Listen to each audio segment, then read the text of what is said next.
Martinho Lutero, o grande reformador, 1483-1546. No cárcere, sentenciado pelo Papa a ser queimado vivo, João Hus disse: podem matar o ganso. Em alemão, sua língua natal, Hus, é ganso. Mas daqui a 100 anos, Deus suscitará um cisne que não poderão queimar. Enquanto caía a neve e o vento frio uivava como fera em redor da casa, nascia esse cisne em Eisleben, Alemanha. No dia seguinte, o recém-nascido era batizado na igreja de São Pedro e São Paulo. Como era dia de São Martinho, recebeu o nome de Martinho Lutero. 102 anos depois de João Hus expirar na fogueira, o cisne afixou na porta da igreja em Wittenberg as suas 95 teses contra as indulgências, ato que gerou a grande reforma. João Hus enganara-se em apenas 2 anos na sua predição. Para dar o valor devido à obra de Martinho Lutero, é necessário conhecer algo das trevas e confusão dos tempos em que nasceu. Calcula-se que, pelo menos, 1 milhão de albigenses foram mortos na França a fim de cumprir a ordem do Papa de que esses hereges fossem cruelmente exterminados. Wycliffe, a estrela da alva da Reforma, traduzira a Bíblia para a língua inglesa. João Hus, discípulo de Wycliffe, morrera na fogueira, na Boêmia, suplicando ao Senhor que perdoasse os seus perseguidores. Jerônimo de Praga, companheiro de Hus, e também erudito, sofrera o mesmo suplício, cantando hinos nas chamas até o último suspiro.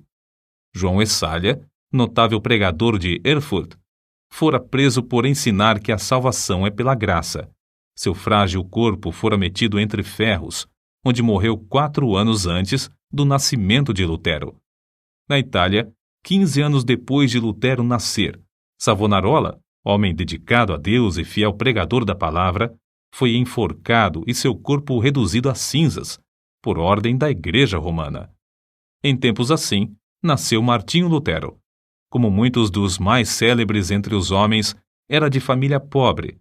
Dizia ele: sou filho de camponeses. Meu pai, meu avô e meu bisavô eram verdadeiros camponeses. A isso acrescentava: há tanta razão para vangloriarmos-nos de nossa ascendência quanto há para o diabo se orgulhar da sua linhagem angélica. Para vestir, alimentar e educar seus 7 filhos, os pais de Martinho esforçavam-se incansavelmente. O pai trabalhava nas minas de cobre, a mãe, além do serviço doméstico, trazia lenha às costas da floresta. Os pais não somente se interessavam pelo desenvolvimento físico e intelectual dos filhos, mas também pelo espiritual. Quando Martinho chegou à idade de compreender, seu pai ensinou-o a ajoelhar-se ao lado da sua cama à noite e rogava a Deus que fizesse o menino lembrar-se do nome de seu Criador. Eclesiastes, capítulo 12, versículo 1. Sua mãe era sincera e devota. Ensinou seus filhos a considerar todos os monges como homens santos e a sentir todas as transgressões dos regulamentos da Igreja como transgressões das leis de Deus. Martinho aprendeu a recitar os 10 mandamentos e a oração do Pai Nosso, a respeitar a Santa Sé na distante e sagrada Roma e a olhar, tremendo, para qualquer osso ou fragmento de roupa que tivesse pertencido a algum santo. A base da sua religião formava-se mais em que Deus é um juiz vingativo do que um amigo de crianças. Mateus, capítulo 19, versículos 13 ao 15. Quando já adulto, Lutero escreveu: estremecia e tornava-me pálido ao ouvir alguém mencionar o nome de Cristo, porque fui ensinado a considerá-lo como um juiz encolerizado. Fomos ensinados que devíamos, nós mesmos, fazer propiciação por nossos pecados, que não podemos fazer compensação suficiente por nossa culpa, que é necessário recorrer aos santos dos céus e clamar a Maria para desviar de nós a ira de Cristo. O pai de Martinho, satisfeitíssimo pelos trabalhos escolares do filho, na vila onde morava, mandou-o, aos 13 anos, para a escola franciscana na cidade de Magdeburgo. O moço apresentava-se frequentemente no confessionário, onde o padre lhe impunha penitências e o obrigava a praticar boas obras para obter a absolvição. Esforçava-se incessantemente para adquirir o favor de Deus pela piedade, desejo esse que o levou mais tarde à vida em convento. Para conseguir a sua subsistência em Magdeburgo, Martinho era obrigado a esmolar pelas ruas, cantando canções de porta em porta. Seus pais, achando que em Eisenach passaria melhor, mandaram-no estudar nessa cidade, onde moravam parentes de sua mãe. Esses parentes, porém, não auxiliaram, e o moço continuou a mendigar o pão. Quando estava a ponto de abandonar os estudos e começar a trabalhar com as mãos, certa senhora de recursos, Dona Úrsula Cota, atraída por suas orações na igreja e comovida pela humilde maneira de receber quaisquer restos de comida nas portas das casas, acolheu-o entre a família. Pela primeira vez, Lutero experimentara fartura. Mais tarde, ele referiu-se a Eisenach como a cidade bem amada.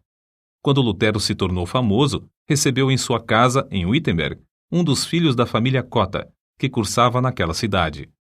Domiciliado na casa da sua extremosa mãe adotiva, Dona Úrsula, Martinho desenvolveu-se rapidamente, recebendo uma sólida educação. Seu mestre, João Trebúnius, era homem culto e de métodos esmerados. Não maltratava os alunos como os demais mestres. Conta-se que, ao encontrar os moços da sua escola, cumprimentava-os tirando o chapéu, porque ninguém sabia quais seriam dentre eles os doutores, regentes, chanceleres e reis. O ambiente da escola e no lar era-lhe favorável para produzir um caráter forte e inquebrantável, tão necessário para enfrentar os mais temíveis inimigos de Deus. Martinho Lutero era mais sóbrio e devoto que os demais rapazes da sua idade. Acerca desse fato, Dona Úrsula, na hora da morte, disse que Deus tinha abençoado seu lar grandemente desde o dia em que Lutero entrara em sua casa. Logo depois, os pais de Martinho alcançaram certa abastança. O pai alugou um forno para fundição de cobre e depois passou a possuir mais 2. Foi eleito vereador na sua cidade e começou a fazer planos para educar seus filhos. Mas Martinho nunca se envergonhou dos dias da sua provação e miséria. Antes, reconhecia que fora a mão de Deus dirigindo-o e qualificando-o para a sua grande obra. Como poderia alguém, depois de homem feito, encarar fiel e destacadamente as vicissitudes da vida, se não aprendesse por experiência enquanto jovem? Aos 18 anos, Martinho ansiava estudar numa universidade. Seu pai, reconhecendo a idoneidade do filho, enviou-o a Erfurt, o centro intelectual do país, onde cursavam mais de 1.000 estudantes. O moço estudou com tanto afinco que, no fim do 3º semestre, obteve o grau de bacharel em filosofia. Com a idade de 21 anos, alcançou o 2º grau acadêmico e o de doutor em filosofia. Os estudantes, professores e autoridades prestaram-lhe significativa homenagem. Havia, dentro dos muros de Erfurt, 100 prédios que pertenciam à igreja, inclusive 8 conventos. Havia também uma importante biblioteca que pertencia à universidade, e ali Lutero passava todo o tempo de que podia dispor. Sempre suplicava fervorosamente a Deus que o abençoasse nos estudos. Dizia ele: orar bem é a melhor parte dos estudos. Acerca dele, escreveu certo colega: cada manhã ele precede seus estudos com uma visita à igreja e uma prece a Deus. Seu pai, desejoso de que seu filho se formasse em direito e se tornasse célebre, comprou-lhe a caríssima obra Corpus Juris.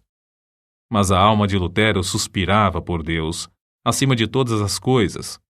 Vários acontecimentos influenciaram-no a entrar para a vida monástica, passo que entristeceu profundamente seu pai e horrorizou seus companheiros de universidade.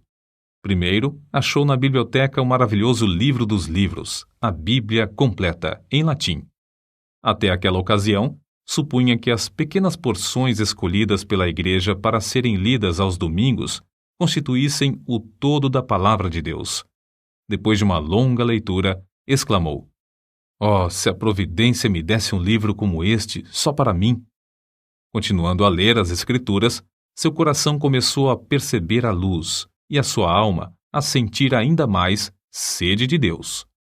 A essa altura, quando se bacharelou, os estudos custaram-lhe uma doença que o levou às portas da morte. Assim, a fome pela palavra de Deus ficou ainda mais enraizada no coração de Lutero. Algum tempo depois da sua enfermidade, em viagem para visitar a família, sofreu um golpe de espada e 2 vezes quase morreu antes que um cirurgião pudesse tratar-lhe a ferida. Para Lutero, a salvação da sua alma ultrapassava qualquer outro anelo. Certo dia, um de seus íntimos amigos da universidade foi assassinado. Ah! Exclamou Lutero, horrorizado.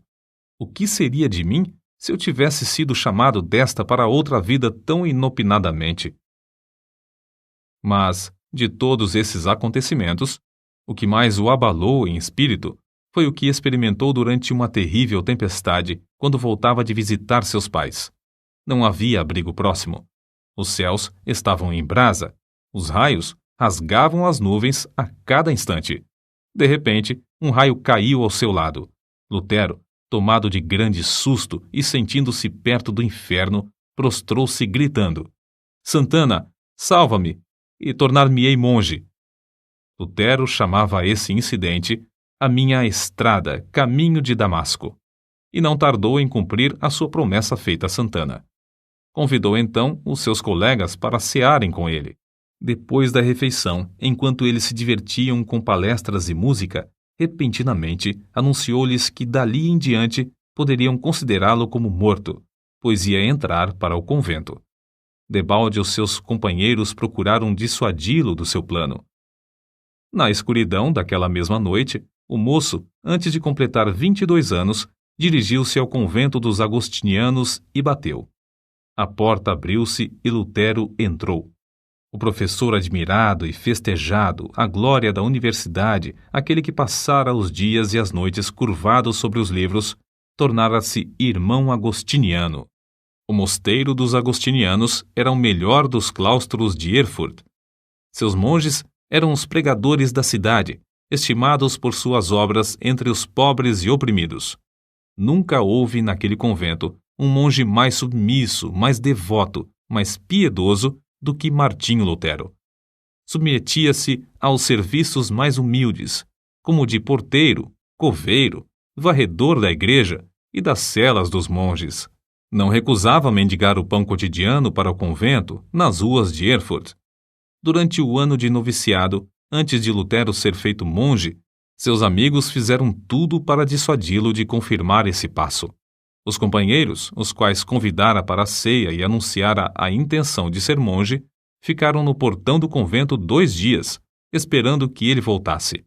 Seu pai, vendo que seus rogos eram inúteis e que todos os seus anelantes planos acerca do filho iam fracassar, quase enlouqueceu. Assim se justificou Lutero. Fiz a promessa a Santana para salvar a minha alma. Entrei para o convento e aceitei esse estado espiritual somente para servir a Deus e ser-lhe agradável durante a eternidade. Quão grande, porém, era a sua ilusão, depois de procurar crucificar a carne pelos jejuns prolongados, pelas privações mais severas e com vigílias sem conta, achou que, embora encarcerado na sua cela, tinha ainda de lutar contra os maus pensamentos. Sua alma clamava: dá-me santidade ou morro por toda a eternidade. Leva-me ao rio de água pura, e não a estes mananciais de águas poluídas. Traze-me as águas da vida, que saem do trono de Deus. Certo dia, Lutero achou na biblioteca do convento uma velha Bíblia, latina, presa à mesa por uma cadeia. Achara, enfim, um tesouro infinitamente maior que todos os tesouros literários do convento. Ficou tão embevecido que, durante semanas inteiras, deixou de repetir as orações diurnas da ordem. Então, despertado pelas vozes da sua consciência, arrependeu-se de seu desleixo. Era tanto o remorso que não podia dormir. Apressou-se a reparar o seu erro.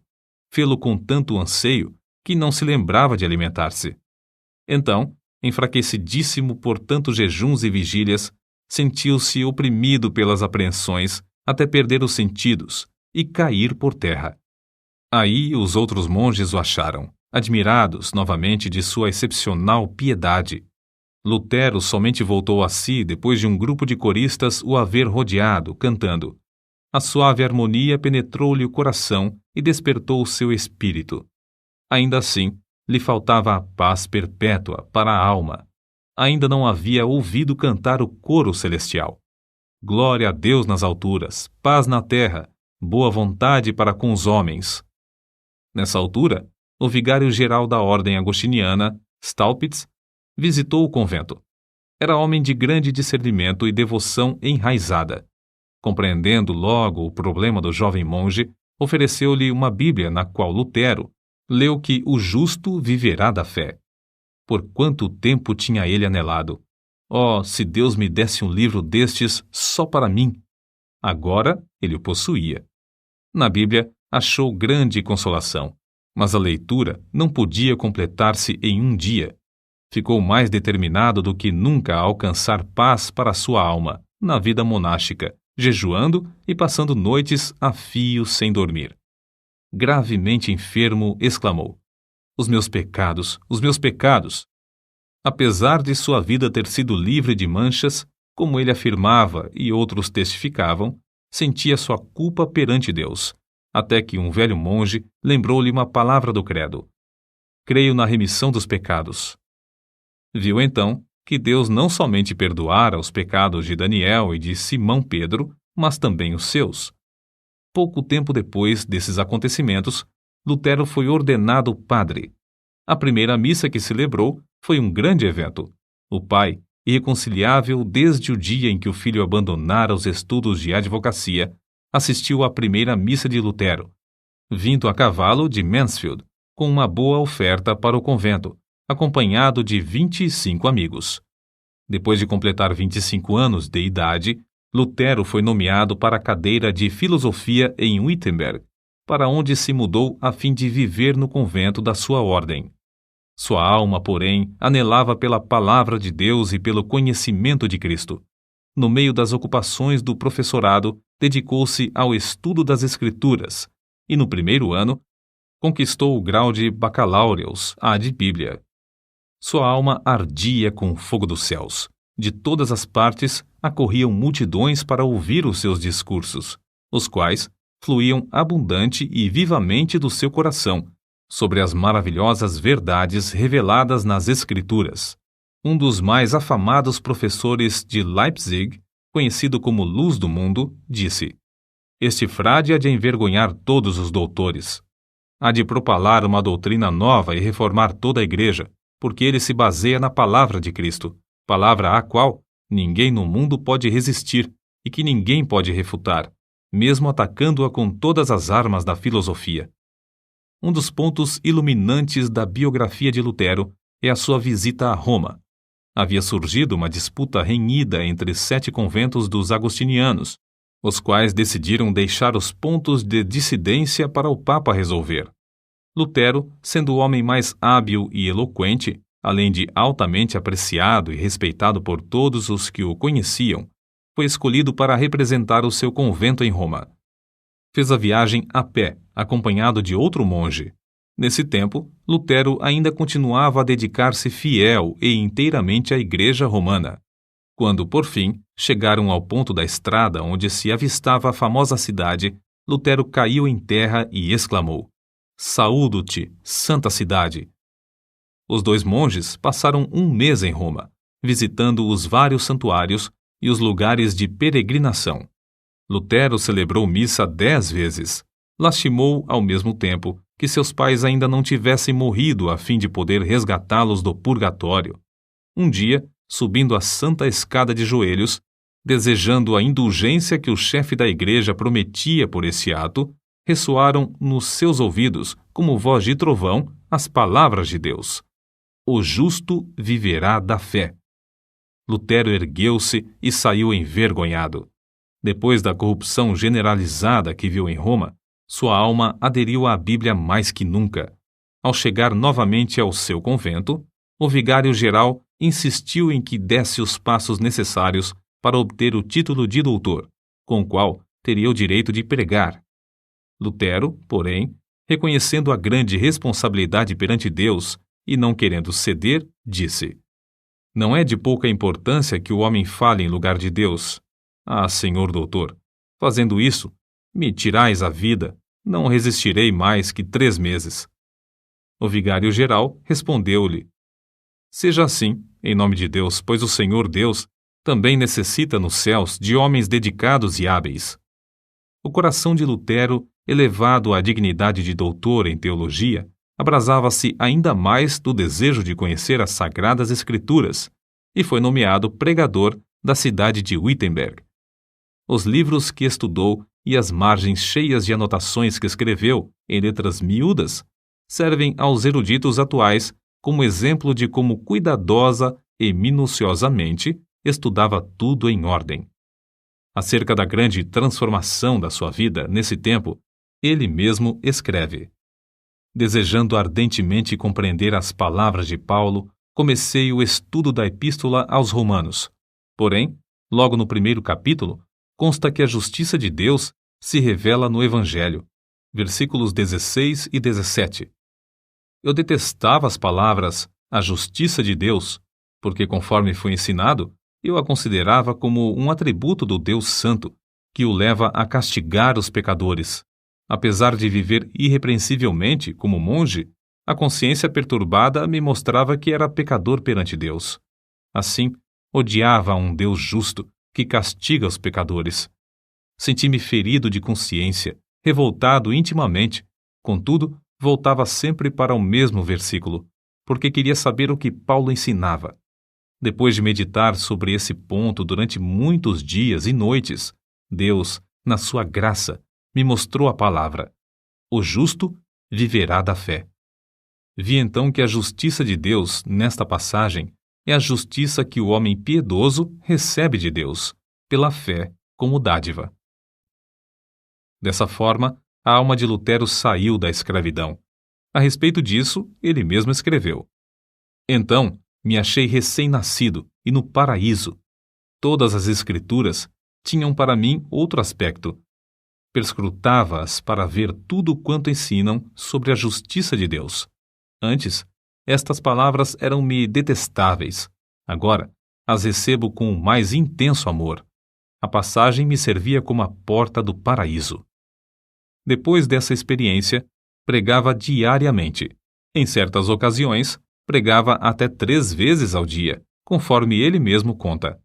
O que o pasto é para o rebanho, a casa para o homem, o ninho para o passarinho, a penha para a cabra montês, o arroio para o peixe, a Bíblia é para as almas fiéis.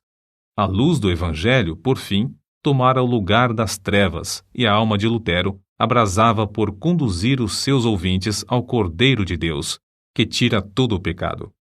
Lutero levou o povo a considerar a verdadeira religião, não como uma mera profissão ou sistema de doutrinas, mas como vida em Deus. A oração não era mais um exercício sem sentido, mas o contato do coração com Deus, que cuida de nós com amor indizível.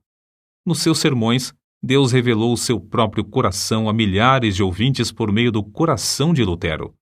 Convidado a pregar durante uma convenção dos agostinianos, não deu uma mensagem doutrinal de sabedoria humana, como se esperava, mas fez um discurso ardente contra a língua maldizente dos monges. Os agostinianos, levados pela mensagem, elegeram-no diretor sobre 11 conventos. Lutero não somente pregava a virtude, mas praticava-a, amando verdadeiramente o próximo. Nesse tempo, a peste vinda do Oriente visitou Wittenberg. Calcula-se que a 4ª parte do povo da Europa, inclusive a metade da população alemã, foi ceifada pela morte. Quando professores e estudantes fugiram da cidade, instaram que Lutero fugisse também. Porém, ele respondeu: para onde hei de fugir? O meu lugar é aqui. O dever não me permite ausentar-me do meu posto até que aquele que me mandou para aqui me chame. Não que eu deixe de temer a morte, mas espero que o Senhor me dê ânimo. Assim, ele ministrava à alma e ao corpo do próximo durante esse tempo de aflição e angústia. A fama do jovem monge espalhou-se até longe. Entretanto, sem o perceber, enquanto trabalhava incansavelmente para a igreja, já havia deixado o rumo liberal que ela seguia em doutrina e prática. Em outubro de 1517, Lutero afixou à porta da igreja do castelo, em Wittenberg, as suas 95 teses, cujo teor resume-se em que Cristo requer o arrependimento e a tristeza pelo pecado, e não a penitência. Lutero as afixou para um debate público, na porta da igreja, como era costume nesse tempo. Mas as proposições, escritas em latim, foram logo traduzidas para o alemão, holandês e espanhol. Antes de decorrido um mês, para surpresa de Lutero, já estavam na Itália fazendo estremecer os alicerces do velho edifício de Roma. Foi do ato de pregar em lugar público as 95 teses que nasceu a Reforma, isto é, que tomou forma o grande movimento de almas que em todo o mundo ansiavam voltar para a fonte pura, a palavra de Deus. Contudo, Lutero não tencionara atacar a Igreja Romana. Antes, pensou em fazer a defesa do Papa contra os vendedores de indulgências. Em agosto de 1518, Lutero foi chamado a Roma para responder a uma denúncia de heresia. Frederico, entretanto, um dos que o elegeram para assumir a direção dos conventos, não consentiu que fosse levado para fora do país. Sendo assim, foi intimado a apresentar-se em Augsburgo. Eles te queimarão vivo, insistiram seus amigos. Lutero, porém, respondeu resolutamente: se Deus sustenta a causa, ela será sustentada. A ordem do núncio do Papa em Augsburgo foi: retrata-se ou não voltará daqui. Contudo, Lutero conseguiu fugir passando por uma pequena cancela no muro da cidade, na escuridão da noite. Ao chegar de novo em Wittenberg, um ano depois de afixar as teses, era o homem mais popular em toda a Alemanha. Não havia jornais nesse tempo, mas fluíam da pena de Lutero respostas a todos os seus críticos, as quais eram publicadas em folhetos.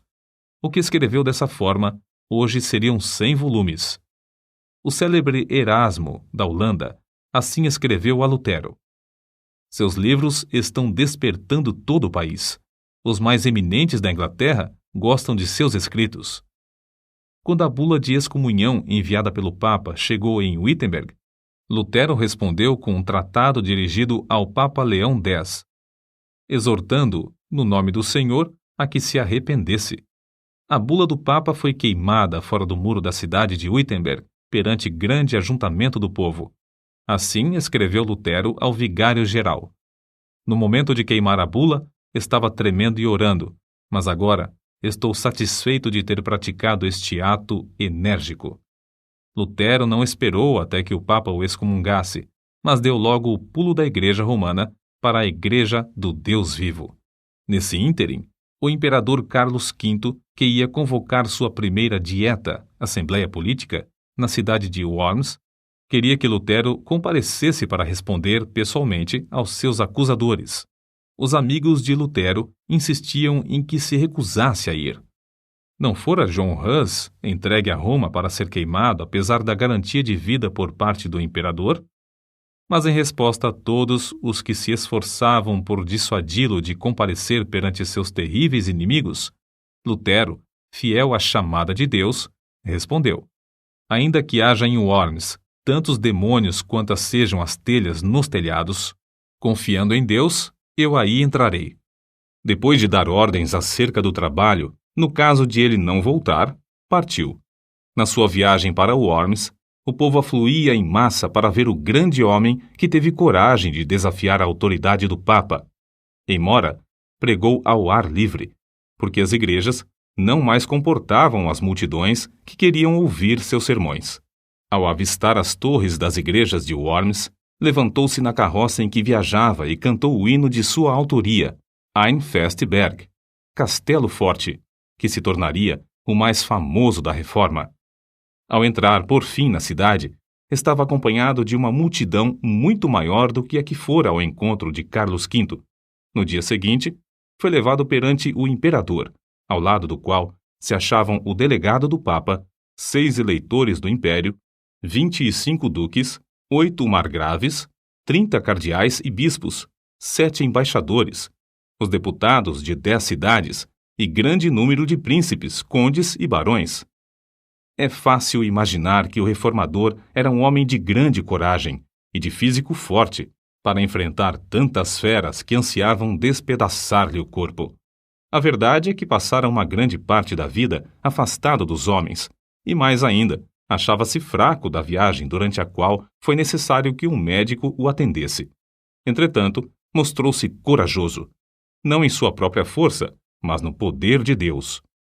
Sabendo que tinha de comparecer perante uma das mais imponentes assembleias de autoridades religiosas e civis de todos os tempos, Lutero passou a noite anterior em vigília. Prostrado com o rosto em terra, lutou com Deus, chorando e suplicando.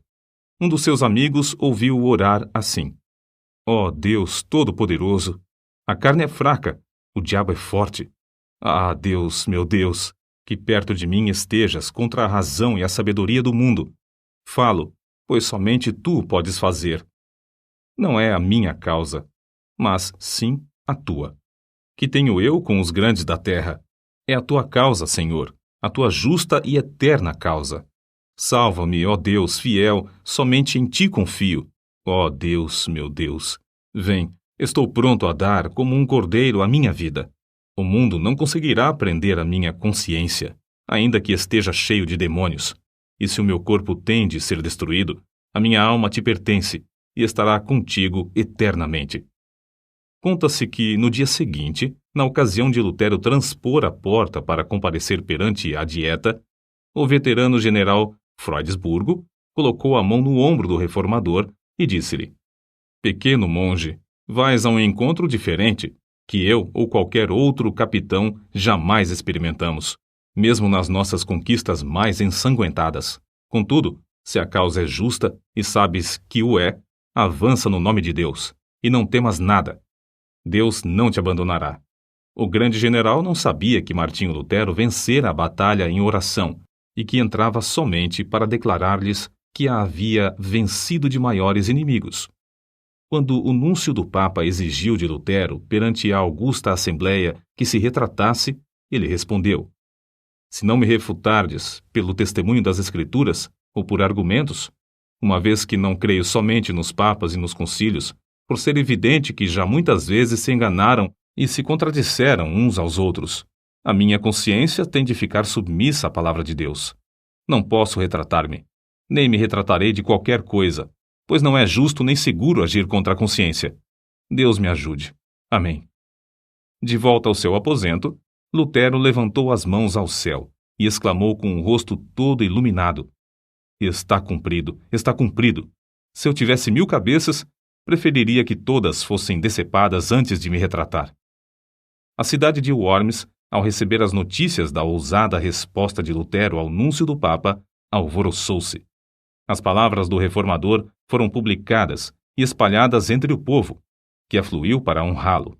Apesar de os papistas não conseguirem influenciar o imperador a violar o salvo-conduto, para que pudessem queimar numa fogueira o assim chamado herege, Lutero teve de enfrentar outro grave problema. O edito de excomunhão entraria imediatamente em vigor, e Lutero, por causa dessa penalidade, era considerado criminoso. Ao findar o prazo do seu salvo-conduto, devia ser entregue ao imperador. Todos os seus livros deviam ser apreendidos e queimados, e o ato de ajudá-lo, de qualquer maneira, era também considerado crime capital. Mas para Deus é fácil cuidar dos seus filhos. Lutero, regressando a Wittenberg, foi repentinamente rodeado num bosque por um bando de cavaleiros mascarados que, depois de despedirem as pessoas que o acompanhavam, conduziram-no alta noite ao castelo de Wartburgo, perto de Eisenach. Isto foi um estratagema do príncipe da Saxônia para salvar Lutero dos inimigos que planejavam assassiná-lo antes de chegar à casa. No castelo, Lutero passou muitos meses disfarçado. Usou o nome de Cavaleiro Jorge e foi tido como morto. Fiéis servos de Deus oravam dia e noite pelo reformador. As palavras do pintor Alberto Dürer exprimem o sentimento do povo. Ó Deus, se Lutero fosse morto, quem agora nos exporia o Evangelho?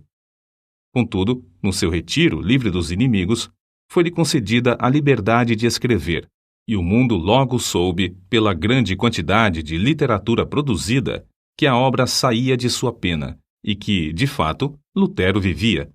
O reformador conhecia bem o hebraico e o grego, e em 3 meses tinha vertido todo o Novo Testamento para o alemão. Em poucos meses mais, a obra estava impressa e nas mãos do povo. 100.000 exemplares foram vendidos em 40 anos, além das 52 edições impressas em outras cidades. Era circulação imensa para aquele tempo, mas Lutero não aceitou 1 centavo de direitos. A maior obra de toda a sua vida, sem dúvida, fora a de dar ao povo alemão a Bíblia na sua própria língua, depois de seu retorno a Wittenberg. Já existiam outras traduções, mas escritas numa forma de alemão latinizado que o povo não compreendia. A língua alemã, desse tempo, era um agregado de dialetos, mas Lutero, ao traduzir a Bíblia, deu ao povo a língua que serviu depois a homens como Goethe e Schiller, na elaboração de suas próprias obras. O êxito de Lutero em traduzir as Sagradas Escrituras para o uso das mais humildes verifica-se no fato de que, depois de 4 séculos, sua tradução permanece como a principal. Outra coisa que contribuiu para o êxito da tradução de Lutero é que ele era erudito em hebraico e grego e traduziu direto das línguas originais. Contudo, o valor da sua obra não se baseia tão somente em seus indiscutíveis dotes literários. O que lhe conferiu realidade foi que o reformador conhecia a Bíblia, como ninguém podia conhecê-la, sem primeiro sentir a angústia eterna e achar nas Escrituras a verdadeira e profunda consolação. Lutero conhecia intimamente e amava com sinceridade o autor do livro. O resultado foi que o seu coração abrasou-se com o fogo e poder do Espírito Santo. Foi esse o segredo de ele traduzir tudo para o alemão em tão pouco tempo. Como todos sabem, a fortaleza de Lutero e da Reforma foi a Bíblia. Escreveu de Wartburgo para o seu povo em Wittenberg. Jamais em todo o mundo se escreveu um livro mais fácil de compreender do que a Bíblia. Comparada aos outros livros, é como o sol em contraste com todas as demais luzes. Não vos deixeis levar a abandoná-la sob qualquer pretexto da parte deles. Se vos afastardes dela por um momento, tudo estará perdido. Podem levar-vos para onde quer que desejem. Se permanecerdes com as Escrituras, sereis vitoriosos. Depois de abandonar o hábito de monge, Lutero resolveu deixar por completo a vida monástica, casando-se com Catarina von Bora, freira que também saíra do claustro por ver que tal vida é contra a vontade de Deus. O vulto de Lutero sentado ao lume, com a esposa e 6 filhos que amava ternamente, inspira os homens mais que o grande herói ao apresentar-se perante o legado em Augsburgo. Nos cultos domésticos, a família rodeava um harmônio, com o qual louvavam a Deus juntos. O reformador lia o livro que traduzira para o povo, e depois louvavam a Deus e oravam, até sentirem a presença divina entre eles. Havia entre Lutero e sua esposa profundo amor, de um para com o outro. São de Lutero estas palavras: Sou rico. Deus me deu a minha freira e 3 filhos. Não me importo das dívidas. Catarina paga tudo. Catarina von Bora era estimada por todos. Alguns, de fato, censuravam-na porque era demasiado econômica. Mas que teria acontecido a Martinho Lutero e à família se ela tivesse feito como ele? Dizia-se que ele, aproveitando-se da doença dela, cedeu seu prato de comida a certo estudante que estava com fome. Não aceitava um kreuzer, moeda, dos seus alunos, e recusava vender seus escritos, deixando todo o lucro para os tipógrafos. Nas suas meditações sobre as Escrituras, muitas vezes se esquecia das refeições. Ao escrever o comentário sobre o Salmo 23, passou 3 dias no quarto comendo somente pão e sal. Quando a esposa chamou um serralheiro e quebraram a fechadura, acharam-no escrevendo, mergulhado em pensamentos e esquecido de tudo em redor. É difícil concebermos a magnitude das coisas que devemos atualmente a Martinho Lutero. O grande passo que deu para que o povo ficasse livre para servir a Deus, como ele mesmo ensina, está além da nossa compreensão. Era grande músico e escreveu alguns dos hinos mais espirituais cantados atualmente. Compilou o primeiro inário e inaugurou o costume de todos os participantes dos cultos cantarem juntos. insistiu em que não somente os do sexo masculino, mas também os do feminino, fossem instruídos, tornando-se, assim, o pai das escolas públicas. Antes dele, o sermão dos cultos era de pouca importância, mas Lutero fez do sermão a parte principal do culto. Ele mesmo serviu de exemplo para acentuar esse costume. Era pregador de grande porte. Considerava-se como sendo nada, mas a mensagem saía-lhe do íntimo do coração, e o povo sentia a presença de Deus. Em Zwickau, pregou a um auditório de 25.000 pessoas na praça pública. Calcula-se que tenha escrito 180 volumes na língua materna e quase um número igual em latim. Apesar de sofrer de várias doenças, sempre se esforçava dizendo: se eu morrer na cama, será uma vergonha para o Papa. Os homens geralmente querem atribuir o grande êxito de Lutero à sua extraordinária inteligência e aos seus destacados dons. O fato é que Lutero também tinha o costume de orar horas a fio. Dizia que se não passasse 2 horas de manhã orando, receava que Satanás ganhasse a vitória sobre ele durante o dia. Certo biógrafo seu escreveu: o tempo que ele passa em oração produz o tempo para tudo o que faz. O tempo que passa com a palavra vivificante enche-lhe o coração até transbordar em sermões, correspondência e ensinamentos. Sua esposa contou que as orações de Lutero eram, às vezes, como os pedidos insistentes do seu filhinho Hanschen, confiando na bondade de seu pai. Outras vezes, eram como a luta de um gigante na angústia do combate. Sawyer, autor da História da Igreja Cristã, volume 3, página 406, atesta: Martinho Lutero profetizava, evangelizava, falava línguas e interpretava, revestido de todos os dons do Espírito. Com 62 anos de vida, pregou seu último sermão sobre a seguinte passagem: ocultaste estas coisas aos sábios instruídos e as revelaste aos pequeninos. No mesmo dia, escreveu para a sua querida Catarina: lança o teu cuidado sobre o Senhor, e ele te susterá. Amém. Essas palavras constam da última carta que escreveu. Vivia sempre esperando que o Papa conseguisse executar a repetida ameaça de queimá-lo vivo. Contudo, não era essa a vontade de Deus. Cristo o chamou enquanto sofria de um ataque do coração em Eisleben, cidade onde nascera. São estas as últimas palavras de Lutero: vou render o espírito. Então, louvou a Deus em alta voz: ó meu Pai Celeste, meu Deus, meu Pai de nosso Senhor Jesus Cristo, em quem creio e a quem preguei e confessei, amei e louvei. Ó meu querido Senhor Jesus Cristo, encomendo-te a minha pobre alma. Ó meu Pai Celeste, em breve tenho de deixar este corpo, mas sei que ficarei eternamente contigo e que ninguém me pode arrebatar das tuas mãos. Então, depois de recitar João, capítulo 3, versículo 16, 3 vezes, repetiu as palavras: Pai, em tuas mãos entrego meu espírito, pois tu me resgataste, Deus fiel. Assim, fechou os olhos e adormeceu. Um imenso cortejo de crentes que o amavam ardentemente, com 50 cavaleiros à frente, saiu de Eisleben para Wittenberg. Passando pela porta da cidade onde o reformador queimara a bula de excomunhão, entrou pelas portas da igreja onde, há 29 anos, afixara suas 95 teses.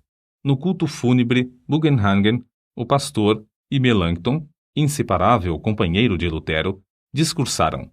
Depois, abriram a sepultura, preparada ao lado do púlpito, e ali depositaram o corpo.